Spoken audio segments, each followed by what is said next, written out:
श्री शिवाय दोस्तों, आप सभी लोग जानते हैं कि 30 अप्रैल 2025 यानी बुधवार को पड़ रही है वैशाख महीने की अक्षय तृतीया तिथि। और दोस्तों, ये वो तिथि है जो वैशाख महीने में पड़ने वाली सबसे बड़ी तिथि है, क्योंकि यह बुधवार के दिन पड़ रही है और इसका बहुत ही बड़ा और विशेष महत्व होता है।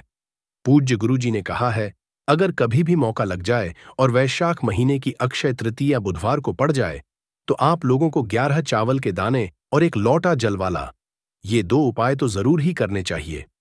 इन दोनों का संयोग बहुत ही कम आता है। और दोस्तों, पूज्य गुरुजी ने अपनी शिव महापुराण की कथा में बताया है, इस दिन आपको 11 चावल दाने वाला उपाय तो जरूर ही करना चाहिए, क्योंकि ऐसा दिन पूरे साल में सिर्फ एक ही बार आता है। और दोस्तों, आप सभी लोग जानते हो कि बुधवार अक्षय तृतीया का अगर सबसे बड़ा कोई उपाय है तो वो 11 चावल के दाने वाला उपाय है। तो दोस्तों, इस अक्षय तृतीया के दिन आप लोगों को इस 11 चावल दाने वाले उपाय को जरूर करना है। बहुत सारे लोग होंगे जिन लोगों ने इस उपाय को ना हो, मतलब पूरा साल निकल गया और उन्होंने किसी भी दिन इस 11 चावल दाने वाले उपाय को ना किया हो। पर दोस्तों, आपके पास एक आखिरी मौका बचा हुआ है, जो कि 30 अप्रैल के दिन है। तो इस दिन आप लोगों को इस वाले उपाय को जरूर कर लेना है। भले ही आपने पूरे साल भर इस उपाय को ना किया हो, पर अगर आपने इस वैशाख महीने के बुधवार अक्षय तृतीया के दिन अगर इस वाले उपाय को कर लिया तो आपको इस उपाय को करने का वो फल मिलेगा जिसकी आपने कभी कल्पना भी नहीं करी होगी। इसीलिए आप लोग इस वाले उपाय को एक बार जरूर कर लेना, ताकि आप लोगों के हाथ से यह मौका ना जा और आपको इस उपाय को करने का फल मिल सके। दोस्तों, ये उपाय पंडित जी ने अपनी अभी की ही शिवा महापुराण की कथा में बताया है, जिस उपाय को आज हम आपको बहुत अच्छे से समझाने वाले हैं। इस वीडियो को देखने के बाद इस उपाय को समझने के लिए आपको कोई और वीडियो को देखने की जरूरत नहीं पड़ेगी। तो चलिए दोस्तों, उपाय को शुरू करते हैं। देखिए, ये इस वैशाख महीने के अक्षय तृतीया के दिन यह इतना खास होता है, इतना महत्वपूर्ण होता है। देखा गया है, कभी कभी बड़े बड़े पूजा पाठ अनुष्ठान से मनोकामना पूर्ण नहीं होते, वो इस वैशाख महीने के बुधवार के दिन एक छोटे से उपाय करने से ही आपकी मनोकामना पूर्ण हो जाती है।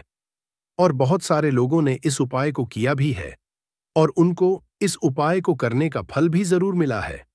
अगर आप लोग भी इस उपाय को अक्षय तृतीया के दिन करना चाहते हैं तो आप इस उपाय को पहले अच्छे से समझ लेना, सुन लेना, उसके बाद करना। आपको इस उपाय का फल जरूर मिलेगा और इस उपाय को कर लेने से आपके घर में चाहे किसी भी तरह की दुख और क्यों ना चल रही हो, आपको उसका कारण भी नहीं पता है कि भाई ये समस्या किस कारण से चल रही है। उसका कुछ भी कारण हो सकता है, जैसे पितृदोष हो सकता है या किसी भी तरह का मंगल दोष भी हो सकता है।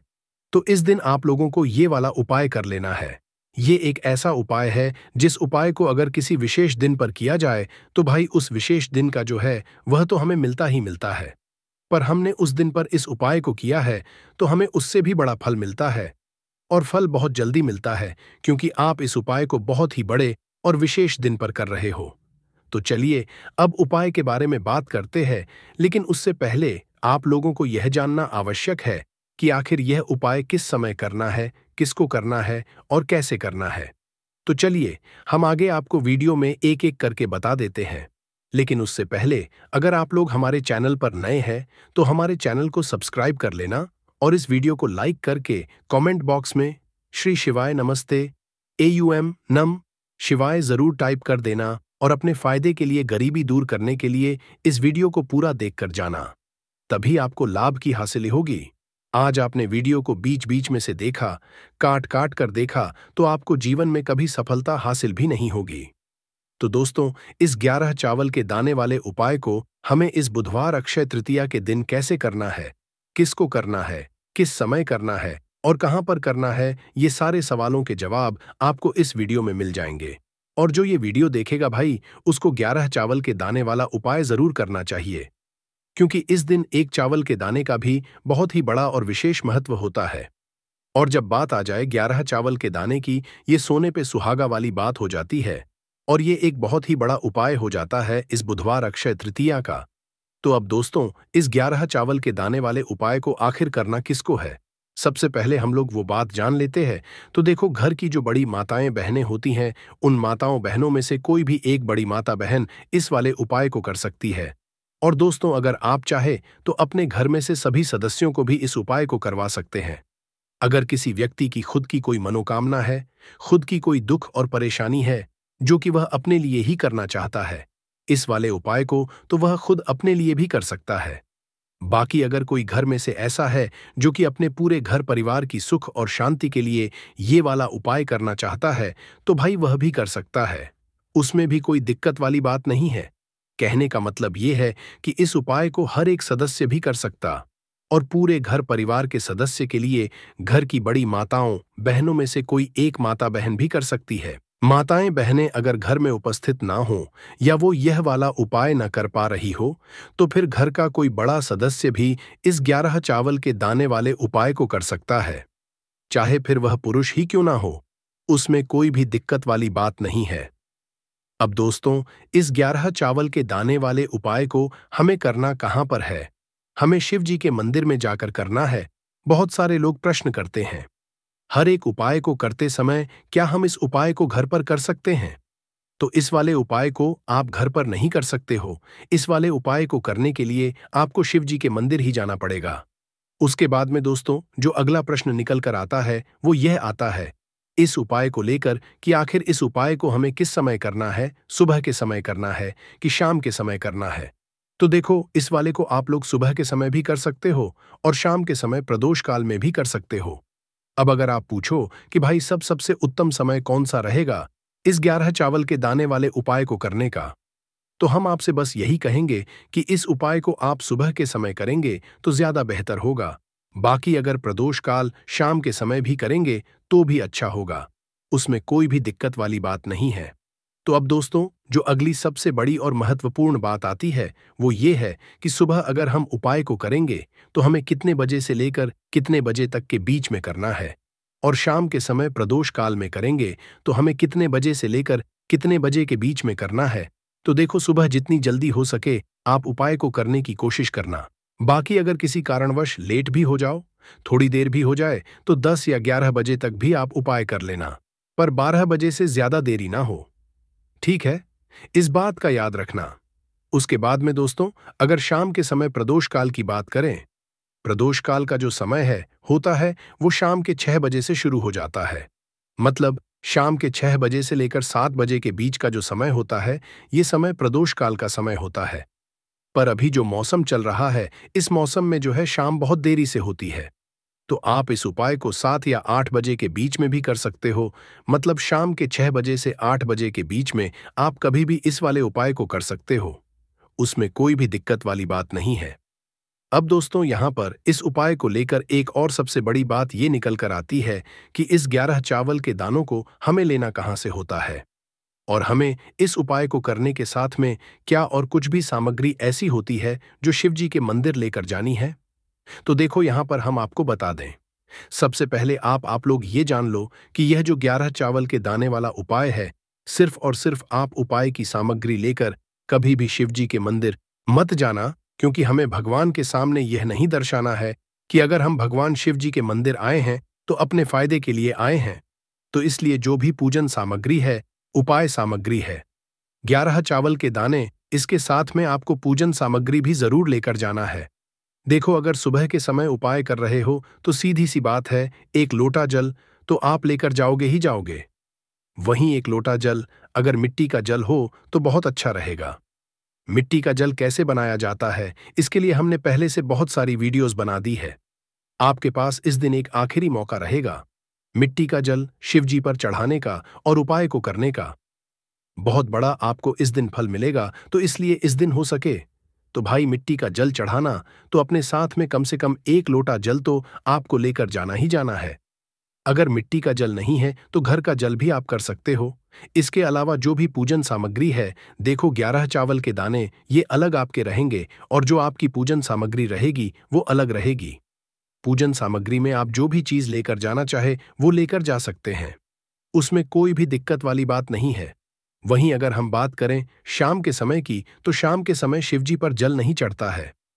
इसीलिए शाम के समय आप लोग एक दीपक तैयार कर लें, जो कि गोलबत्ती का आटे का शुद्ध देसी गाय का घी होगा, है ना। इस बात का आप लोगों को ध्यान रखना है, और इस दीपक को आपको घर से जलाकर नहीं लेकर जाना है, भगवान शिव जी के मंदिर में जाकर ही जलाना है। इस बात का भी आप लोगों को ध्यान रखना है। अब दोस्तों, यहाँ पर हमें इस बात को समझना है कि यह 11 चावल के दाने हमें लेना कहाँ से है। क्या हमें दुकान से लेकर आना है, या हमें अपने घर से लेना है, या कहाँ से लेकर आना है, और कौन से चावल लेना है, क्योंकि चावल भी बहुत तरह के होते हैं। तो देखो, सभी सवालों के जवाब आप लोग एक बात में सुन लो कि भाई ये जो उपाय है, इस उपाय में आपको ये नहीं देखना है कि भाई कौन से चावल है, कौन से चावल नहीं है। बस जो भी चावल ले रहे हो, वो चावल का दाना साबुत होना चाहिए। मतलब साबुत होना चाहिए, टूटा हुआ नहीं होना चाहिए, कटा पीटा नहीं होना चाहिए। ये बात आपको ध्यान रखना है। बाकी आपका चावल बासमती हो या सादा चावल हो या कोई सा भी चावल हो, उसमें कोई भी की बात नहीं है। तो सीधी सी बात है कि आपके घर के रसोई घर में जहां पर आप भोजन बनाते हो, वहां पर जो भी चावल आपके उपस्थित हो, उन चावलों में से अपनी एक कटोरी भर लेना या एक मुट्ठी चावल अलग से निकाल कर रख लेना। क्योंकि हम 11 चावल ही यहां पर इस उपाय में लेने वाले हैं, तो हमें यह चावल के दाने गिनकर निकालने पर डटेंगे। इस बात का आप लोगों को ध्यान रखना है। तो अपने उस चावल की कटोरी में से या चावल में से 11 ऐसे चावल के दान आप लोग निकाल लो जो कि टूटे हुए ना हो, कटे पिटे ना हो, जिनमें कोई दाग ना लगा हुआ हो, है ना। अच्छे साबुत चावल के दाने 11 दाने आप लोग निकाल कर रख लो, और इन्हें किसी भी एक कागज की पुड़िया में या किसी एक छोटी सी कटोरी में आप लोग रख लो, ताकि यह सुरक्षित रहे। आपके एक भी चावल का दाना इधर उधर ना हो, और आपका उपाय भी पूरा अच्छे से हो जाए। तो भाई, जैसे ही आपका उपाय की जो सामग्री है, 11 चावल के दाने ये तैयार हो जाते हैं, के बाद में आपको जो भी अपनी पूजन सामग्री है, सुबह के समय कर रहे हो, तो एक लौटा जल या पूजन सामग्री जो लेकर जाना चाहो, उसकी भी तैयारी कर लेना। और शाम के समय जा रहे हो, तो भाई अपना जो दीपक है, उसे तैयार कर लेना। ठीक है। और उपाय को करते समय शुद्धता का विशेष रूप से ध्यान रखना। ठीक है। सुबह सुबह स्नान करने के बाद ही उपाय को करने की आप लोग तैयारी करना। उसके बाद अगर शाम के समय की बात करें, तो शाम के समय आपको स्नान करने की जरूरत नहीं है, पर शुद्धता का रखना है। आपको स्नान तो नहीं करेंगे, आप हाथ मुंह धोकर भी इस वाले उपाय को शाम के समय प्रदोष काल में कर सकते हैं। इसमें कोई दिक्कत वाली बात नहीं है। तो आप अपने उपाय की पूरी सामग्री तैयार करके आपके पास ही में जो आपका शिव मंदिर हो, वहां पर पहुंच जाइए। सबसे पहले शिव मंदिर में जाकर आप लोगों को उपाय नहीं करना है, पहले भगवान के दर्शन करना है, भगवान से आशीर्वाद हासिल करना है। फिर शिव जी की के पास में आना है। शिवलिंग के पास में आने के बाद आप जो पूजन सामग्री लेकर आए हुए हैं, जैसे कि सुबह गए हुए होंगे, तो एक लोटा जल और जो भी पूजन सामग्री लेकर आए हैं, आप उनसे भगवान शिव जी की पूजन कीजिए। सबसे पहले तो एक लोटा जल ही चढ़ेगा, उसके बाद में आपकी पूजन सामग्री चढ़ेगी। उसके बाद में अगर दोस्तों शाम के समय अगर आप इस उपाय को कर रहे हो, तो अपने साथ में कम से कम एक जो दीपक है, गोल बाती का जो अपने साथ में लेकर गए हो, उस दीपक को मंदिर में जाकर अपनी माचिस से जलाना है और उस दीपक को शिवलिंग के पास में रखना है। ठीक है। इस दीपक को रखने के बाद ही आप लोगों को अपना ये वाला उपाय शुरू करना है, और दीपक को ज्यादा पास में मत रखना। वैसे भी गर्मी पड़ रही है, भगवान शिव जी को आंच नहीं लगनी चाहिए, है ना। तो भाई, जैसे ही आपकी पूजा अर्चना हो जाती है, आप भगवान शिव जी को प्रसन्न कर लेते हैं। उसके बाद में शिवलिंग के पास ही में आप कहीं बैठ जाइए। सामने या आसपास जिस जगह पर आपको बैठना हो, वहां पर बैठ जाइए, और अपने वह 11 चावल के दाने अपने सामने निकाल कर रख लीजिए, क्योंकि अब यहां पर उपाय को यहां पर करने की आपको तैयारी करना है। और इस तरीके से जब आप उपाय करेंगे, पूजन सामग्री करने के बाद, पूजन अर्चना करने के बाद, तो आपको उपाय का फल बहुत जल्दी और बहुत बड़ा होकर मिलेगा। तो अपने 11 चावल के दाने अपने सामने निकाल कर रख लेना। और यह जो उपाय है, यह आपकी सीधे हाथ की हथेली से होगा, इसलिए बात का भी विशेष रूप से ध्यान रखना है। तो सीधे हाथ की हथेली का प्रयोग करके ही आप लोग अपना इस वाले उपाय को करना। अपने सामने जो भी आपके कागज की पुड्डियां हैं, उसको खोलकर रख लो, या कटोरी है तो भाई उसे अपने सामने रख लो और अपने वह 11 चावल के दाने निकाल लो। ठीक है। उसके बाद में दोस्तों, अब आपको क्या करना है कि शिवलिंग आपके सामने होगी, तो आपने वह 11 चावल के दाने एक एक करके आपको शिव जी के शिवलिंग के ऊपर चढ़ाना है। कहां पर है? शिवलिंग के ऊपर चढ़ाना है, और कहीं पर भी नहीं चढ़ाना है। आपको अपने हथेली से तो शिवलिंग के ऊपर चढ़ना है, भले ही फिर वो अपने आप जलाधारी पर गिर जाए, या मतलब वहीं पर गिर जाए, उसमें कोई दिक्कत वाली बात नहीं है। पर आप चढ़ाओ शिवलिंग के ऊपर ही, तो आपको क्या करना है, अपना पहला चावल का दाना उठाना है, श्री बोलना है और शिवलिंग पर चढ़ा देना है। इसी तरीके से दूसरा चावल का दाना उठा है, शिवलिंग पर चढ़ाना है और मंत्र बोल देना है। और फिर तीसरा का दाना उठाना है, श्री शिवाय नमस्तु बोलना है और चढ़ा देना है। इसी तरह से आपको पूरे 11 चावल के दाने एक एक करके शिवजी के शिवलिंग के ऊपर चढ़ाना है और भगवान से प्रार्थना करते जाना है। मतलब प्रार्थना तो आपको आखिरी में करना है, पर हर एक चावल के दाने को चढ़ाते समय श्री शिवाय नमस्तु जरूर बोलना है। उसके बाद ही में यह चावल का दाना शिवलिंग के ऊपर आपको चढ़ाना है। जैसे ही आपके 11 चावल के दाने शिवलिंग के ऊपर जाते हैं, तो भाई उसके बाद में आपको क्या करना है, भगवान से अपनी मनोकामना बोलना है। मनोकामना भी कब बोलना है, जब आपका 11 चावल का दाना आपके सीधे हाथ की हथेली में हो और आप उसे चढ़ाने के लिए जा रहे हो। श्री शिवाय नमस्तु भयम बोलकर उस आखिरी चावल के दाने को शिवलिंग के ऊपर चढ़ा देना और भगवान से फिर अपनी वह मनोकामना बोल देना, जिस मनोकामना के लिए आप लोग अपना यह वाला उपाय कर रहे हो। जिस भी दुख और परेशानी के लिए आप अपना यह वाला उपाय कर रहे हो, उसके बाद में जैसे ही आप अपनी मनोकामना बोल देते हो, आपका यह वाला उपाय पूरा हो जाता है। पर दोस्तों, उपाय को करने के बाद आप लोगों को 2 मिनट भगवान शिवजी के मंत्र का जाप जरूर करना है और मंत्र का जाप करने के बाद भगवान से एक और बार प्रार्थना करना है अपनी मनोकामना के लिए या अपनी जो भी दुख और परेशानी है उसके लिए। इसके बाद में आप लोग भगवान को देखकर भगवान से प्रार्थना करके उनसे आशीर्वाद लेकर वहां से उठ सकते हैं और अपने घर पर जा सकते हैं। बस दोस्तों, यहाँ पर यह वाला उपाय पूरा हो जाता है। इस तरीके से जो भी व्यक्ति छोटी छोटी चीजों का ध्यान रखते हुए इस 11 चावल के दाने वाले उपाय को करेगा, निश्चित सी बात है उसे उसकी मनोकामना जल्द ही पूर्ण होगी और जो भी दुख और परेशानी है वो भी बहुत ही जल्दी दूर होंगे। और दोस्तों, अगर आपको हमारी ये वीडियो पसंद आई हो तो हमारे इस वीडियो को लाइक और चैनल को सब्सक्राइब जरूर करें। हर हर आपको लेना है एक गोल बाती का दीपक। आप चाहे तो मिट्टी का ले सकते हैं या फिर घर से शुद्ध आटा मढ़कर उसका दीपक आप तैयार कर सकते हैं। इसके बाद आपको लेना है शुद्ध गाय का घी। अगर वो नहीं है तो कोई भी देसी घी इस्तेमाल कर सकते हैं, जिससे आपको दीपक प्रज्वलित करना है। देखो, अब ये सब सामग्री लेकर आपको जाना है प्रदोष काल में आपके घर पर तुलसी जी के घेरे के पास में। देखो, ये उपाय तो आपको जरूर करना है। देखो, वहां पहुंचकर सबसे पहले वो दीपक आपको प्रज्वलित कर देना है और ओम नमो भगवते वासुदेवाय नमः का 11 बार जाप करना है। उसके बाद आपको अपने सीधे हाथ में थोड़ी हल्दी लेकर उस दीपक में अपना नाम और गोत्र बोलते हुए डाल देना है। उसके बाद माता लक्ष्मी से आपको प्रार्थना करना है कि हे महालक्ष्मी, हमारी सभी दुख तकलीफों को दूर करो। हे महादेव, हमारे सब दुख कष्टों को खत्म करो। इस भावना से आपको ये उपाय करना है। अपने घर पर मुख्य द्वार पर दीपदान किस तरह से करना चाहिए, जल कहाँ छिड़कना चाहिए, मतलब वे किस जगह को मुख्य द्वार मानकर वहां पर मुख्य द्वार से जुड़े हुए उपाय करें। तो आज की वीडियो पूरी तरह से आपके प्रश्नों पर ही आधारित है कि मुख्य द्वार पर जल छिड़कने का सही समय क्या होता है और सही विधि क्या होती है। तो देखिए, अगर आप मुख्य द्वार पर जल छिड़कते हैं तो आपको ध्यान रखना है भक्तों, जल को आप एक दिन पहले ही मतलब रात को सोने से पहले एक पात्र में भर लें। आप कोई भी पात्र सकते हैं, जैसे कि आप तांबे का पात्र ले सकते हैं। तांबे का ना हो तो आप पीतल का ले सकते हैं, स्टील का ले सकते हैं, चांदी का ले सकते हैं। जो भी पात्र आपके पास उपलब्ध हो, एक लोटे में थोड़ा सा गंगा जल डाल दीजिए और उसके ऊपर शुद्ध जल भर दीजिए। और हाँ, अगर गंगा जल ना हो तो भी परेशान होने की आवश्यकता नहीं है। आप सिर्फ शुद्ध जल से भी इस पात्र को भर सकते हैं और इस जल से भरे पात्र को अपने घर की रसोई में रख दीजिए। अब जैसे कि आप अगले दिन सुबह उठकर इस जल का छिड़काव होने घर के मुख्य द्वार पर करेंगे।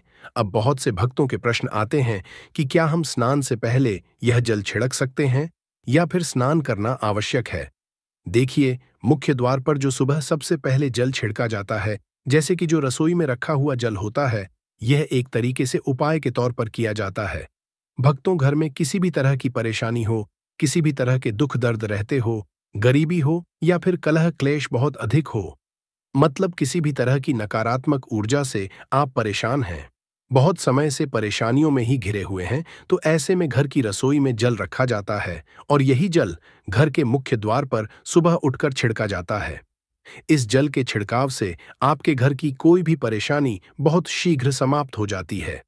इस उपाय को करने से आपके घर में सुख समृद्धि भी आती है, कलह क्लेश से भी मुक्ति मिलती है, बीमारियों से भी मिलती है। मतलब देखिए, किसी भी तरह की मानसिक परेशानी हो, शारीरिक परेशानी हो, आर्थिक तंगी हो या आपके घर में कोई वास्तु दोष हो, किसी भी तरह का ग्रह दोष हो। बार ऐसा होता है कि कई लोगों के ऊपर कई तरह के बुरे ग्रह दोषों का असर होता है, जिसकी वजह से घर में परेशानियां हमेशा बनी रहती हैं। तो ग्रह दोषों के असर से भी आपको मुक्ति मिलती है। वास्तु दोष और पितृदोष भी समाप्त हैं। इसके साथ ही जैसे कि बहुत से लोगों के प्रश्न होते हैं कि उनके ऊपर किसी ने कुछ कर दिया है, उनके परिवार में पहले कोई परेशानी नहीं थी, लेकिन अब कुछ समय से परेशानियां लगातार आती ही जा रही हैं और कोई रास्ता नहीं मिल रहा है परेशानी से निकलने का। तो किसी के भी किए कराए तंत्र मंत्र का असर हो, किसी की बुरी नजर का असर हो, तो भी आपके इस उपाय से, मतलब इस एक लोटा जल से, आपकी परेशानी स्वतः ही कुछ दिनों में समाप्त हो जाती है। तो यह घर की सभी परेशानियों से मुक्ति पाने का रामबाण और सबसे सरल, सबसे आसान उपाय होता है, जो हमारे सनातन शास्त्रों में वर्णित है। तो आप अपने घर की रसोई में एक लोटा जल रखें, रात में भरकर और प्रातःकाल जल्दी उठकर उसी जल से अपने घर के मुख्य द्वार को धोते हैं। इसमें कोई समस्या नहीं है, लेकिन इस जल का छिड़काव घर के मुख्य द्वार पर सूर्योदय से हो जाना चाहिए। अब भक्तों, जैसे आपका अगला प्रश्न है कि क्या हमें स्नान करके इस जल का छिड़काव अपने घर के मुख्य द्वार पर करना चाहिए या फिर बिना स्नान किए भी कर सकते हैं। देखिए, ये जो हम जल छिड़क रहे हैं, मतलब ये एक उपाय होता है, तो इसे हम स्नान करने के बाद नहीं करते हैं। सुबह जल्दी उठाते हैं और उठकर सबसे पहले घर की रसोई में जाएंगे। उसके बाद उसे जल को लेकर आप घर के मुख्य द्वार पर जाएंगे। मुख्य द्वार खोलकर, मतलब मुख्य खोल दीजिए और उसके बाद मुख्य द्वार पर इसी जल का छिड़काव कर दीजिए। जल का छिड़काव करते समय अपने पितरों का ध्यान कीजिए, महालक्ष्मी का ध्यान कीजिए, क्योंकि कहा जाता है कि सुबह सुबह महालक्ष्मी सभी द्वार पर आती है, सबके द्वार पर आती है, जिनके भी द्वार खुले होते हैं और जिनके घर में जल का छिड़काव मुख्य द्वार पर हुआ रहता है, उनके घर में प्रवेश कर जाती है।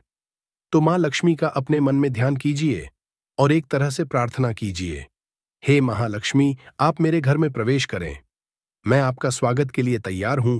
और इसके बाद अपने पितरों का ध्यान कीजिए, क्योंकि हमारे घर की दहलीज पर पितरों का वास समझा जाता है। जब आप दहलीज पर जल के छींटे देते हैं तो आपके पितृ बहुत प्रसन्न हो जाते हैं और उनका आशीर्वाद भी आपको प्राप्त होता है। तो सुबह जब आप जल छिड़कते हैं, इसके लिए स्नान करने की आवश्यकता नहीं है, बिना स्नान किए भी यह किया जा सकता है। भक्तों, वीडियो में आगे बढ़ने से पहले आपसे छोटा सा निवेदन है कि कमेंट बॉक्स में जय मां लक्ष्मी जरूर लिखें। मां लक्ष्मी जी, जो भी भक्त इस वीडियो को देख रहा है, उसके घर में सुख समृद्धि आए, उसके घर में कोई भी परेशानी नहीं आए और पूरा परिवार सुख शांति से अपना जीवन यापन करे। भक्तों, यदि आप में से कोई सच्चे मन से महालक्ष्मी जी को मानता है, तो कृपया इस वीडियो को लाइक करें और कमेंट बॉक्स में एक बार जय मां लक्ष्मी लिख दें, ताकि आपकी जो भी मनोकामना है वह पूरी हो जाए। अब भक्तों, आपका अगला प्रश्न है कि क्या झाड़ू लगाने के बाद हमें जल का छिड़काव करना चाहिए, फिर झाड़ू लगाने से पहले भी जल का छिड़काव कर सकते हैं।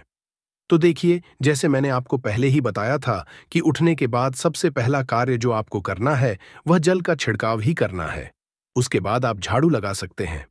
लेकिन एक चीज का ध्यान रखिए, जब हम सोकर उठते हैं तो सबसे पहले बिस्तर पर बैठे हुए ही अपने दोनों हथेलियों को जोड़कर और दोनों हथेलियों को सामने से जोड़कर पूरी हथेली को देखा जाता है। उसमें मां लक्ष्मी का ध्यान किया जाता है और साथ ही 5 देवताओं का ध्यान किया जाता है। 5 देवता कौन कौन से होते हैं? मां दुर्गा, भगवान शिव, भगवान श्री हरि विष्णु, गणपति, गजानन और भगवान सूर्य देवता।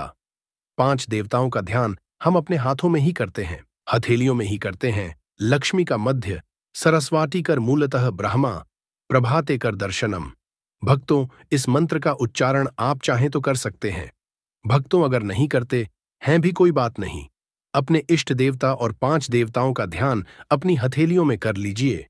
उसके बाद दोनों हाथ जोड़कर सभी देवी देवताओं को प्रणाम किया जाता है और फिर अपने हाथ से पृथ्वी का स्पर्श करते हैं, धरती को छूकर प्रणाम करते हैं 2 बार या 3 बार, और उसके बाद अपना दाहिना पैर पृथ्वी पर रखते हैं भक्तों, धरती पर पैर रखने के बाद ही बाकी के सभी कार्य किए जाएंगे। जल का छिड़काव आप उसके बाद करेंगे। मतलब सुबह उठने के बाद सबसे पहले हथेलियों के दर्शन कीजिए, फिर प्रणाम कीजिए, फिर धरती पर पैर रखिए। उसके बाद रसोई में जाकर आपको जल लेना है और घर का मुख्य द्वार खोलकर मुख्य द्वार पर जल का छिड़काव करना है। माँ लक्ष्मी और अपने पितरों का ध्यान करना है। इसके बाद आप अपने घर में आ जाएंगे और उसके बाद जो भी आपकी रूटीन वर्क होते हैं, जैसे झाड़ू लगाना या स्नान करना, ये सभी कार्य उसके बाद किए जाएंगे। अब जैसे कि कई लोगों के प्रश्न आते हैं कि जब हम का छिड़काव करते हैं, क्या उसी समय हम घर के मुख्य द्वार पर झाड़ू लगाकर और पानी डालकर क्या मुख्य द्वार की अच्छे से सफाई कर सकते हैं? जी हाँ, बिल्कुल कर सकते हैं। पहले आप जो रसोई में रखा हुआ जल है, उसका छिड़काव कर दीजिए। उसके बाद और भी पानी डालकर, मतलब अगर आपके पास और जल उपलब्ध है, तो और जल लेकर घर के मुख्य द्वार की अच्छी तरह से झाड़ू से या किसी भी तरीके से सफाई कर सकते हैं। कई लोगों के प्रश्न हैं कि अगर हम किसी फ्लैट में रहते हैं या फिर किसी ऐसे कमरे में रहते हैं जो किराए का है और हमारे पास एक ही कमरा है, तो हम जल का छिड़काव या फिर दीपक दान कहाँ पर करें? किसे हम अपना मुख्य द्वार माने? देखिए, जो आपका कमरा है या फिर जो फ्लैट है जिसमें आपका नेम प्लेट लगा हुआ है, आप उसी स्थान पर दीपक दान करेंगे और वहीं पर जल का छिड़काव भी करेंगे।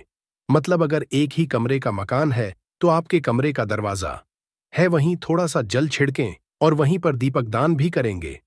जो भी मुख्य द्वार से जुड़े हुए उपाय हैं, वे आप अपने कमरे के दरवाजे के पास ही करेंगे। और अब आपका अगला प्रश्न है कि क्या पीरियड्स में हम अपने घर के मुख्य द्वार पर जल का छिड़काव कर सकते हैं या दीपक दान कर सकते हैं? देखिए, जल का छिड़काव करने के लिए पीरियड्स हो या ना हो, इससे कोई फर्क नहीं पड़ता। जल का छिड़काव कर सकते हैं। रही बात दीपक दान की, तो दीपक दान कार्मिक पूजा में आता है और कार्मिक पूजा हम बिना शुद्ध हुए नहीं कर सकते। मतलब पीरियड समाप्त होने के बाद ही आप दीपक दान कर सकते हैं। भक्तों, बाकी जल का छिड़काव आप कभी भी कर सकते हैं, पीरियड्स में भी कर सकते हैं, कोई समस्या नहीं है। अब आपका प्रश्न है कि क्या घर के मंदिर में जो हम जल रखते हैं वह रखना जरूरी है, और अगर हम रखते हैं तो उस जल का क्या करें? देखिए, घर के मंदिर में जल रखना बहुत आवश्यक है। जल एक ऐसी चीज होती है जिसमें सभी तरह की ऊर्जा ऑब्जर्व हो जाती है। जब हम पूजा करते हैं, मंत्रों का जाप करते हैं या वहां पर प्रार्थना करते हैं, तो जो भी हमारे मन की कामना होती है भगवान से, तो सभी चीजें उस जल में समाहित हो जाती हैं। इसलिए पूजा करने से पहले घर के मंदिर में एक लोटा जल रखा जाता है और उसके बाद दीपदान मतलब एक दीपक प्रज्वलित कर दिया जाता है। ये अग्नि और जल का एक तरह से संतुलन भी हो जाता है और इसलिए सनातन शास्त्रों के अनुसार घर के मंदिर में एक लोटा जल भी हमेशा होना चाहिए और दीपक भी प्रज्वलित करना चाहिए। तो अब जल का करना क्या चाहिए? देखिए, जब हम जल रखते हैं, सुबह की पूजा में रखते हैं, मतलब प्रातःकालीन पूजा के समय जल रखा जाता है और वह जल हम अगले दिन उठाते हैं। मतलब जब आप अगले दिन पूजा करने जाते हैं, भक्तों स्नान इत्यादि करने के बाद, तो आप उस जल को उठाते हैं। अब उस जल का उपाय सन्न लीजिए। आप अपने घर के सारे कमरों में, मतलब पूरे घर में उस जल का छिड़काव करते हैं। इससे आपके घर का शुद्धिकरण हो जाता है, क्योंकि वह बहुत ही सकारात्मक ऊर्जा से भरा हुआ जल होता है। बीमारियां अपने आप ही दूर हो जाती है। उस जल का छिड़काव करने से किसी भी तरह की नकारात्मक ऊर्जा का प्रवेश आपके घर में नहीं होता। किसी भी तरह की परेशानी आपके घर में हो, अगर आप नियमित तौर पर उस जल का छिड़काव करें अपने घर में, तो निश्चित ही आप परेशानियों से मुक्ति पा जाते हैं और किसी के द्वारा किए गए तंत्र मंत्र के असर से भी मुक्ति पा जाते हैं। दूसरा उपाय आप कर सकते हैं, जैसे कि घर में कोई बीमार है, तो आप इस जल को उस व्यक्ति को पीने के लिए दे सकते हैं। ये जल इतना शक्तिशाली होता है कि इसे पीने से बड़ी बीमारियों से, मतलब लंबी बीमारियों भी धीरे धीरे राहत मिलने लग जाती है। कई बार होता है कि आप लोगों के प्रश्न आते हैं कि दवाई तो कर रहे हैं, लेकिन दवाई का कोई असर ही देखने को नहीं मिलता। तो ऐसे में अगर दवाई के साथ साथ इस जल को भी रोगी को दिया जाए, यानी दवाई इसी पानी से खाई जाए, तो दवाइयां बहुत अच्छी तरह से काम करने लग जाती है।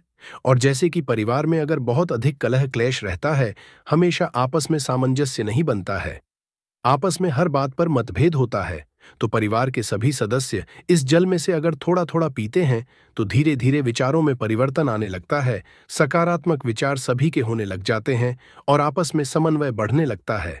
घर से कलह, क्लेश और भेदभाव हमेशा के लिए समाप्त हो जाते हैं। घर के मंदिर में रखे हुए जल का अगला उपाय क्या है?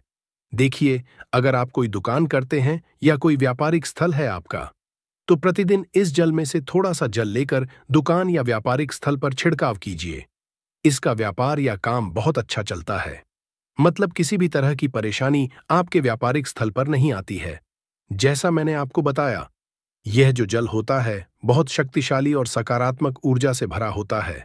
अब घर के मंदिर में रखा एक लोटा जल शक्तिशाली और सकारात्मक ऊर्जा से भरा क्यों होता है? इसमें सकारात्मक ऊर्जा का भंडार क्यों होता है? आइए जानते हैं। देखिए, जल जो होता है अमृत, मीठे फल, भोजन और अनाज से भी बढ़कर समझा जाता है। देवी देवता दिए हुए इसी जल को ग्रहण करते हैं। घर के मंदिर में एक लोटा जल रखना उतना ही जरूरी है जितना आप सुबह, दोपहर, शाम का भोजन करते हैं। जब हम भगवान की पूजा करते हैं और तांबे के पात्र में या पीतल के पात्र में एक लोटा जल जरूर रखते हैं। जल जो होता है सागर रूपी होता है और यही सागर आपकी नया पार लगाता है। घर के मंदिर में एक लोटा जल रखने का एक कारण यह भी होता है कि जो लोग भगवान को प्रतिदिन भजन नहीं कर, वे घर के मंदिर में एक लोटा जल रखते हैं ताकि भगवान इसे ग्रहण करें और यह जल रूपी प्रसाद को अगले दिन सुबह के समय प्रसाद समझकर ग्रहण करें। लेकिन याद रहे, घर के मंदिर में रखा लौटा जल कभी भी तुलसी में अर्पित नहीं करना चाहिए। उसके लिए आप अलग से तांबे के पात्र से तुलसी में जल अर्पित कर सकते हैं। क्योंकि यह जल सभी देवी देवता ग्रहण करते हैं, तो इसीलिए तुलसी में डालना वर्जित है। लेकिन हाँ, अगर आपके घर में गोपाल हैं, राधा कृष्णा हैं और आप एक लोटा जल उनके लिए अर्पित करते हैं, तो आप अगले दिन यानी सुबह के समय वह जल तुलसी में चढ़ा सकते हैं। घर के मंदिर में जो एक लोटा जल रखा होता है, उसके अगले यानी सुबह के समय आप इस जल से अपनी आंखें जरूर धोया करें। इससे आंखों की रोशनी बढ़ती है और आंखों की जितनी भी बीमारियां होती हैं वे दूर होती हैं। सनातन शास्त्रों के अनुसार जो लोग घर के मंदिर में एक लोटा भरकर नहीं रखते, उनके घर में अकाल पड़ जाता है, घर कंगाल हो जाता है, बर्बाद हो जाता है, परिवार में मुसीबतें आ जाती हैं और गरीबी का आगमन हो जाता है। आप चाहे तो एक लोटा जल में पुष्प आदि डालकर रख सकते हैं। इसे बहुत ही शुभ समझा जाता है। घर के मंदिर में जो जल रखा जाता है उससे हम और क्या क्या कर सकते हैं, आइए जानते हैं। इस जल का छिड़काव करने से बहुत सारी परेशानियां अपने आप समाप्त हो जाती हैं। जैसे अगर आपकी दुकान पर किसी की नजर लगी है, बहुत से लोगों के प्रश्न है कि हमारे काम को किसी ने बांध दिया है। मतलब किसी की बुरी नजर ऐसी लग गई है कि पहले तो दुकान बहुत अच्छी चलती थी, अब नहीं चल रही है, तो आप इस उपाय को कर सकते हैं। निश्चित ही बहुत जल्द ही आपको परेशानियों से मुक्ति मिलती है और दिन दूनी रात चौगुनी आपके व्यापार में तरक्की होती है। और हाँ, घर के मंदिर में रखे हुए जल को आप अपने घर की रसोई में खाना बनाने में, पीने में भी उपाय कर सकते हैं। लेकिन खाना बनाने में उपाय तभी कीजिए जब आपके घर में बिल्कुल साद भोजन बनता हो, मतलब लहसुन, प्याज अगर आपके घर में बनता हो तो खाना बनाने में इस जल का उपाय नहीं किया जा सकता है। फिर आप इस जल को थोड़ा थोड़ा परिवार के सदस्य मिलकर ग्रहण कर सकते हैं और बचे हुए जल को आप अपने घर के पौधों में डाल सकते हैं। तो देखिए, ऐसा नहीं है कि घर के मंदिर में रखा हुआ जल बेकार होता है या किसी काम का नहीं होता है। बहुत सारे उपयोग इस जल के होते हैं। अगर हम सही तरीके से उपाय करें तो अपने जीवन की बहुत सारी परेशानियों का समाधान मात्र इस एक लौटा जल से कर सकते हैं। तो ध्यान रखिए कि मंत्रों से अभिमंत्रित जल बहुत महत्वपूर्ण होता है, बहुत शक्तिशाली होता है और हमारे घर के मंदिर पर रखा हुआ जल देवताओं का आशीर्वाद होता है, क्योंकि पूरे समय वह देवताओं के पास होता है। देवी देवता वहां पर रहते हैं तो उस जल में हर तरह की शक्ति समाहित होती है जो कि सकारात्मक शक्तियां होती हैं। और इस जल का उपाय अगर हम सही तरीके से करते हैं, मतलब उसको पीने में है, खाना बनाने में करते हैं, घर में जल का छिड़काव करने में करते हैं, तो इससे हमारी समस्याओं का समाधान होता है। अगर कोई भी कार्य नियमित तौर पर मतलब प्रतिदिन किया जाता है तो उसका हमें लाभ प्राप्त होता है। कभी कभी करेंगे तो निश्चित ही आपको उतना लाभ दिखाई नहीं देगा। लेकिन अगर आप नियम बना लेंगे कि हर रोज उसी जल से घर में छिड़काव करना है, घर में सभी व्यक्ति को थोड़ा थोड़ा पीने के लिए देना है, बचे हुए को पौधों में डाल दीजिए, दुकान पर छिड़काव कर दीजिए, अपने व्यापारिक स्थल पर छिड़काव कीजिए, बच्चों की किताबों की जगह में, अपने घर की तिजोरी में, हर जगह इस जल का छिड़काव कीजिए और नियमित तौर पर कीजिए। चमत्कार आपको निश्चित ही देखने को मिलेगा। इसी तरह से जो रसोई में रखा हुआ जल होता है, उसका छिड़काव अपने घर के मुख्य द्वार पर कीजिए, तो इसका भी आपको लाभ बहुत ही शीघ्र दिखाई देगा। लेकिन इसे अपने रूटीन में शामिल करना होगा। प्रतिदिन नियम से यह कार्य करना होगा, तभी आपको लाभ देखने को मिलेंगे। और हाँ, कई लोगों के प्रश्न आते हैं कि घर के मंदिर पर जो रखा हुआ जल होता है, तो जब हम अगले दिन उठाते हैं तो उसमें कई बार कुछ चीजें पड़ जाती हैं। कोई कीड़े मकोड़े पड़ जाते हैं क्योंकि खुला होता है। तो क्या हम उसे ढक सकते हैं? जी हाँ, बिल्कुल ढक सकते हैं। जब आप पूजा करते हैं सुबह के समय, तो जब तक पूजा कर रहे हैं, जब तक मंत्र उच्चारण कर रहे हैं, तब तक जल खुला रखिए। और उसके बाद जैसे कि आप पूजा से उठाते हैं, उससे पहले जल को किसी भी प्लेट से या कटोरी से ढक दीजिए। फिर जब आप अगले दिन उस जल को उठाएंगे तो बिल्कुल शुद्ध और साफ सुथरा जल आपको मिलेगा। और उस जल का उपाय आप अपने किसी भी कार्य में कर सकते हैं। और भक्तों, आप जब भी घर के मुख्य द्वार पर जल का छिड़काव करें तो गणेश जी भगवान का यह मंत्र जरूर बोले, एवं गम गणपतये नमः। और जो हमने आपको वीडियो में बताया है उसे ध्यानपूर्वक अच्छी तरह से समझकर अपने घर के मुख्य द्वार पर जल का छिड़काव करें। भक्तों, अब जानते हैं कि दीपक किस पदार्थ का होना चाहिए। लोहे का, तांबे का, पीतल का, कांसे का या फिर स्टील का, माटी का या कांच का। आखिर घर में कौन सा दीपक शुभ समझा जाता है? अगर गलती से भी घर में गलत पदार्थ का दीपक रख लिया है तो पूरा घर अस्त व्यस्त हो जाएगा, कंगाल हो जाएगा, बर्बाद हो जाएगा। भक्तों, देखिए, स्टील के दीपक में पूजा करना घर में शनि को कुपित करता है। घर में लोहे के दीपक में पूजा नहीं करना चाहिए, इससे घर बर्बाद है और गरीबी आ जाती है। बाजार में लोगों को लुभाने के लिए कांच के दीपक भी आ गए हैं। बिल्कुल भी गलती से भी घर में कांच का दीपक ना लाएं, नहीं तो राहु केतु आपके घर चले आएंगे और घर बर्बाद हो जाएगा।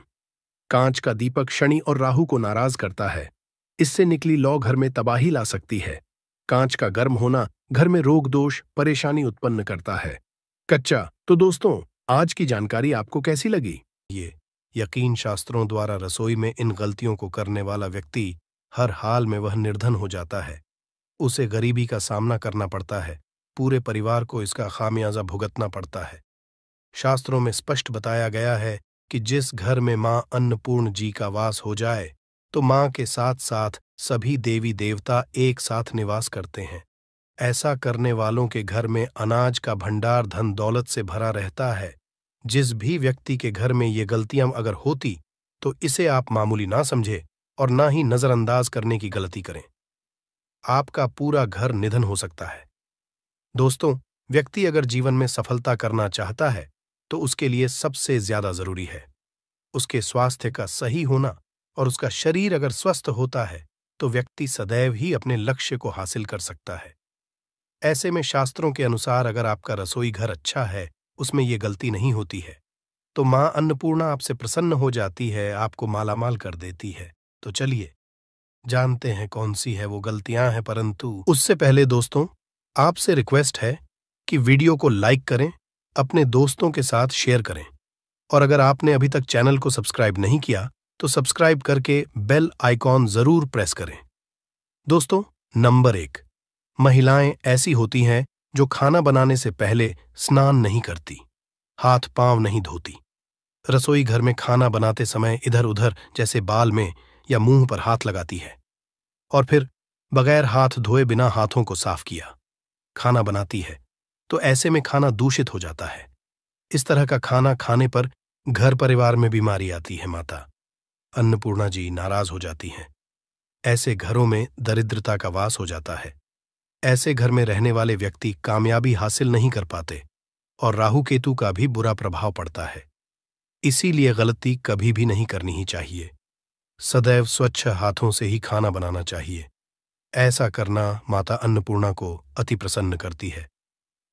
दोस्तों, नंबर 2 शास्त्र में बताया गया है, जहां पर महिलाएं भोजन बनाती हैं, वह स्थान स्वच्छ ना हो तो राहु केतु का बुरा प्रभाव पड़ता ही है। साथ ही क्षण भी रुष्ट हो जाते हैं। ऐसे घरों में कमाने वाले व्यक्ति पर बुरा असर होता है। पूरा हर धीरे धीरे निर्धनता का शिकार होता चला जाता है। इसीलिए घर सदैव साफ सुथरा रखना चाहिए और गंगा जल से छिड़काव जरूर करना चाहिए। ऐसा करने से माता अन्नपूर्णा आकर्षित होती है और आपको आपके हर कार्य में कामयाबी मिलेगी। साथ ही उसके परिवार के हर सदस्य को उनके काम में कामयाबी मिलती है। नंबर 3, दोस्तों, अपने घर में धारदार चीज नहीं रखनी चाहिए। इससे परिवार में तनाव बढ़ता है और झगड़े आदि होने लगते हैं। ऐसे में रसोई घर में 1 या 2 से ज्यादा चाकू छुरी नहीं रखने चाहिए, ऐसे जिसका आप उपाय नहीं करते हैं, परंतु आपने अब तक रसोई घर में उसे रखा हुआ है, तो ऐसे ही बेकार परिधारदार वस्तुओं को तुरंत ही बाहर कर देना, क्योंकि ऐसी चीजें घर में रखने से नकारात्मकता आकर्षित होती है। इससे काफी बुरा प्रभाव पड़ता है। नंबर 4, रसोई घर के सामने जूते, चप्पल, झाड़ू, पोछा कभी भी नहीं रखना चाहिए। इससे माता अन्नपूर्णा नाराज होती है और पूरे घर को गरीबी का सामना करना पड़ता है। इसे पाप भी समझा जाता है। इसीलिए आपको कभी भी चप्पल, जूते या झाड़ू, पोछा घर के सामने नहीं रखनी चाहिए, क्योंकि इससे घोर अनर्थ हो सकता है और माता नाराज हो सकती है। नंबर 5, रसोई घर में खाना बनाते समय में महिलाओं को भोजन झूठा नहीं करना चाहिए। ऐसा करने मां अन्नपूर्णा जी का पूर्ण अपमान होता है। इससे घर में दरिद्रता का वास हो जाता है और माता लक्ष्मी भी घर से रूठकर चली जाती है। बहुत सी महिलाएं खाना बनाते समय खाने में नमक या मसाले चेक करने के लिए भी खाने लगती है। ऐसा नहीं करना, शुभता का ख्याल रखें और खाना बनाते समय पूरे खाने को कभी भी झूठा न करें, क्योंकि ऐसे में उनका अपमान समझा जाता है। घर की सुख शांति भंग हो जाती है। इसीलिए अगर आप खाना बनाएं तो सबसे पहले आप खाने को थोड़ा कहीं पर चढ़ा दें, थोड़ा सा किसी को खिला दें, तब भी आप भोजन छक सकते हैं। नंबर 6, अगर बार बार आपके भोजन में बाल निकल आते हैं, इसे आप मामूली ना समझें। ऐसा समझा जाता है कि खाने में बार बार बाल आना राहु केतु का बुरा प्रभाव होता है। ऐसा घर सदैव निधन का निधन ही रहता है। खाने में कभी भी बाल नहीं आना चाहिए, क्योंकि यह मां अन्नपूर्णा का सबसे बड़ा अपमान समझा जाता है। ये घोर अनर्थ समझा जाता है। ऐसे में शुद्धता भी भंग हो जाती है और परिवार को भयंकर बीमारियों का सामना करना पड़ सकता है। ये भूल कर भी ना करें और खाना बनाते समय सदैव औरतों को अपने बाल बांधकर ही खाना बनाना चाहिए। दोस्त, वास्तुशास्त्र के अनुसार कुछ वस्तुएं ऐसी हैं जो रसोई घर में बिल्कुल भी नहीं रखनी चाहिए। इन्हें रखने से परेशानियों में वृद्धि भी होने लगती है। नंबर 1, शीशा घर को सुंदर रखने के लिए कुछ लोग किचन में शीशा लगा देते हैं, परंतु शास्त्र की माने तो रसोई घर में शीशे का उपाय नहीं करना चाहिए। ऐसा इसलिए कि क्योंकि किचन में चूल्हा अग्निदेव का सूचक समझा जाता है। अगर शीशे में अग्नि का प्रतिबिंब दिख जाता है तो घर में अशुभ समझा जाता है। इसके कारण घर में कलह क्लेश बढ़ाने लगते हैं। इसी के साथ साथ घर की आर्थिक स्थिति भी बिगड़ने लगती है, तो यह गलती आप ना करें। नंबर 2, गुंथा हुआ आटा। कई बार महिलाएं किचन में रोटी बनाने को गुंथा हुआ आटा या बचा हुआ आटा फ्रिज में छोड़ देती हैं और सुबह उसी का उपाय रोटी बनाने के लिए करती है। वास्तु के अनुसार ये सही नहीं होता। रसोई घर में गूंथा हुआ आटा रखने से शनि और राहु का नकारात्मक प्रभाव पड़ने लगता है। इसी का से जीवन में अनेक तरह की समस्याएं होने लगती हैं। नंबर 3, टूटे कई तरह के बर्तन उपाय होते हैं। टूटे हुए बर्तन ना रखें। रसोई घर में कुछ बर्तन ज्यादा उपाय होने के पश्चात टूट जाते हैं, परंतु कई बार कुछ हद तक टूटे हुए बर्तन का उपाय करते ही रहते हैं। वास्तु के मुताबिक ये नहीं समझा जाता। रसोई घर में कभी भी टूटे फूटे बर्तनों का उपाय नहीं करना चाहिए। इससे परिवार के सदस्यों के बीच मतभेद में वृद्धि होने लगती है। चलिए अब करते हैं कि बासी रोटी खाना आपके लिए कैसा है। दोस्तों, खाना जब भी बासी हो जाता है तो हम उसे फेंक देते हैं। शायद आपने कभी भी नहीं सोचा होगा कि बासी खाना भी आपके लिए अच्छा हो सकता है। ऐसे में जाने बासी रोटी आपके स्वास्थ्य और भाग्य पर क्या असर डालती है, जिसे जानकर आप चौंक जाएंगे। दोस्तों, आपको बता दें कि बासी रोटी पाचन तंत्र के लिए चमत्कार से कम नहीं है। बासी रोटी तन को दुरुस्त बनाती है। रोटी में फाइबर की प्रचुर मात्रा पाई जाती है। खाने में फाइबर की अधिक मात्रा पाचन में सहायता करती है। बासी रोटी से पेट फूलने की समस्या, गैस की समस्या और कब्ज की समस्या से राहत मिल सकती है। इसीलिए दोस्तों, बासी रोटी आपके लिए वरदान है। इसका उपयोग करें। वहीं अगर शास्त्रों की माने तो भोजन वैसे तो ताज़ा ही खाना चाहिए, परंतु जब तक भोजन खाने लायक है, खराब ना हुआ हो, तो उसे कभी फेंकना नहीं चाहिए, क्योंकि यह भोजन का अपमान है। ऐसे में जो व्यक्ति बासी भोजन को फेंकता नहीं है और उसे ग्रहण करके सम्मान देता है, तो ऐसे व्यक्ति पर मां अन्नपूर्णा सदैव प्रसन्न रहती है। परंतु इसमें एक बात का ध्यान देना बहुत ही आवश्यक है। बासी रोटी को जब भी आप खाएं या छोटे बच्चों को दें, तो पहले आप उसे से चेक जरूर कर लें। अगर बासी रोटी में से रेशियो निकल रही है, तो आपके बच्चे की जान जा सकती है या आप बीमार भी पड़ सकते हैं। बासी रोटी भले ही किसी चमत्कार से कम ना हो, परंतु लंबे समय तक बासी रोटी घर में रखना जहर के समान मानी जाती है। इसीलिए रेशियो वाली रोटी कभी भी ना खाएं। अब दोस्तों, आपको पूज्य गुरुजी द्वारा बताया गया उपाय बताने जा रहे हैं। प्रभावशाली चमत्कारिक उपाय है जो कि आपकी किस्मत को चमका देंगे। आपको लाभ शुरू करते हैं दोस्तों। परंपरा में गाय, गंगा और गायत्री का बहुत